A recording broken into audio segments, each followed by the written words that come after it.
The past 500 years has brought a great evolution to our political systems throughout the world. Even within the last century, we've seen these systems change dramatically. Huntington notes that politics are no longer remain the object of history, meaning that political leaders no longer want to spread their political views and thoughts to other nations and colonies, much like they did during the early colonization of the United States and the Western globe. Politics is that it is the way that a country, community, organization use to rule themselves. Without democracy, we would be running amok, that there would be no organization, there would be no leadership to govern over the body, to the community. Different political views have been used throughout the world. There are three main political systems that are used.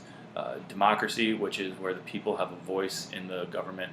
There's a few different types of democracy. Representative democracy is the one that we use here in the United States, where we choose representatives to have our voice in the government. Also, there's dictatorship, where the ruler has total power over the country.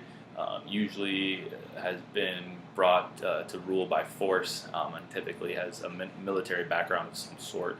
And then communism, which is common ownership.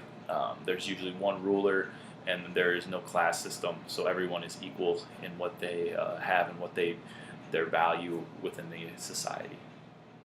As leaders, it is important for us to know how to handle different business situations and organizational situations in these different political settings. They have a major impact on businesses and organizations throughout the world.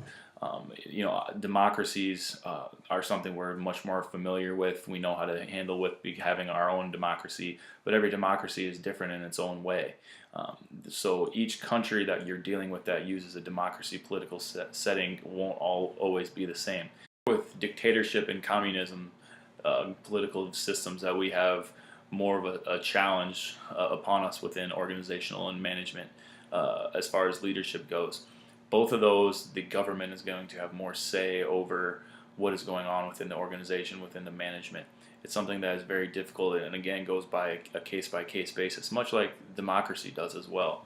But the dictatorship and communism states have more say and more power from the government than a democratic state does.